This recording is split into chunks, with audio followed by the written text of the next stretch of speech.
pelajar semua, bersua lagi dengan saya, Cikgu Mali. Kali ini saya bawakan soalan Trial Negeri Sembilan tahun 2020, kertas 1.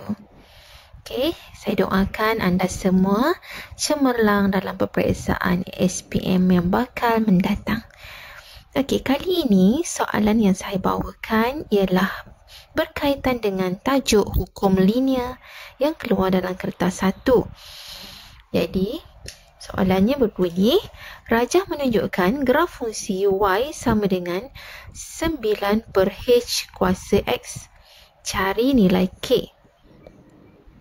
Jadi, kemudian merujuk kepada rajah yang diberi paksi y-nya ialah log asas ky dan log paksi x-nya ialah x. Garis lurusnya membuat pintasan pada negatif 2. Okey. Jadi, merujuk kepada soalan yang diberi, iaitu diberi persamaannya ialah y sama dengan 9 per h kuasa x. Okey, bila soalannya melibatkan hasil bahagi ataupun hasil darab, dia akan menggunakan log di kiri dan di kanan. Ataupun kalau kita tak tahu, kita kena rujuk kepada graf ataupun rajah yang diberi. Okey, dalam rajah yang diberi ni jelas dia menggunakan log. Cumanya pelajar selalunya salah bila mana mereka menggunakan log asas 10 di kiri dan di kanan. Okey, jadi nak tahu log ini asas berapa, kita mestilah rujuk kepada graf.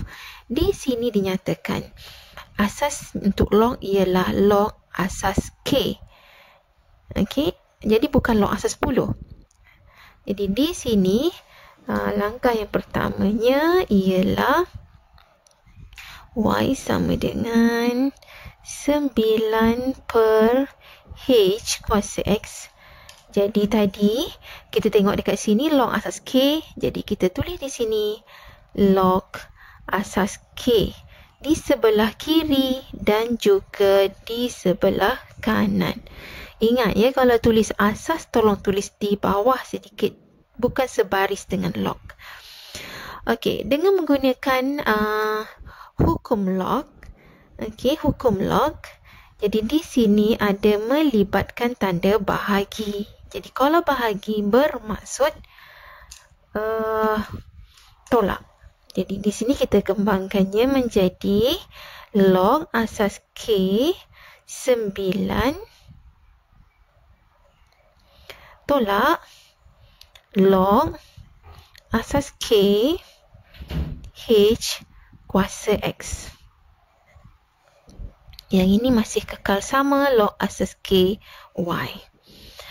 Okey, kemudian saya teruskan lagi, iaitu log asas k 9. Okey, mengikut hukum log lagi sekali, bila ada kuasa x di atas ini, kita kena bawa dia ke hadapan. Jadi kita tulis dia sebagai x log kh. Macam tu. Jadi daripada sini kita dapat kenal pasti bahawa yang ini adalah merupakan paksi y besar. Okey. Kemudian yang ini paksi x-nya ialah x. Jadi yang ini x ini ialah paksi x. Okey. Kemudian yang selebihnya ini negatif log KH ini ialah dia punya M. M dia. Okey, yang ini. Okey, kemudian yang hujung sini adalah C. Yang tak ada X dengan Y ini ialah C. Jadi dia akan membentuk Y sama dengan MX tambah C. Sebaik-baiknya kita susun dia. supaya dia menjadi Y sama dengan MX tambah C. Jadi kalau saya susun semula, ditulis sebagai log KY sama dengan negatif X log KH. Kemudian tambah log K9. Jadi yang ini adalah jadi M di sini adalah bersamaan dengan negatif log KH. Itu dia punya kecerunan. Kemudian dia punya C-nya ialah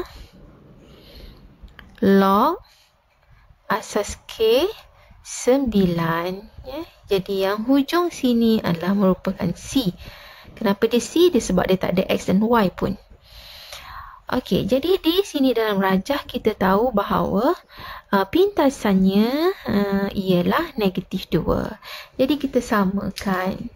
Kita ambil sebab tahu tadi pintasan ialah pintasan log asas K9. Maka log asas K9 adalah sama dengan negatif 2. Okey, jadi ini ialah bentuk log, maka kita nak tulis dia sebagai bentuk dalam bentuk indeks, penukaran daripada bentuk log kepada bentuk indeks. Caranya ialah asas ini K kuasa dengan negatif 2 adalah sama dengan 9. Okey, jadi boleh ditulis sebagai ini 1 per K kuasa 2 sama dengan 9. Okey, saya sambung sebelah sini. Okey, maka K kuasa 2 adalah sama dengan 1 per 9 dan nilai K ialah punca kuasa 1 per 9 ialah 1 per 3. Okey.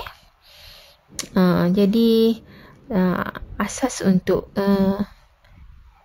nilai K ialah 1 per 3. Jawapan bagi asas ini dan asas ini nilainya mesti positif sahaja. Okey.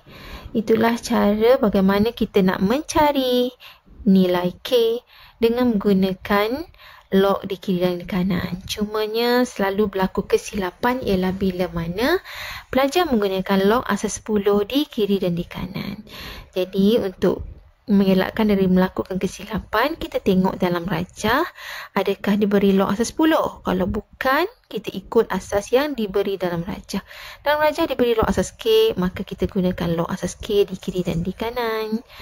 Okey, itu sahaja. Semoga cemerlang SPM nanti. Jangan lupa untuk subscribe.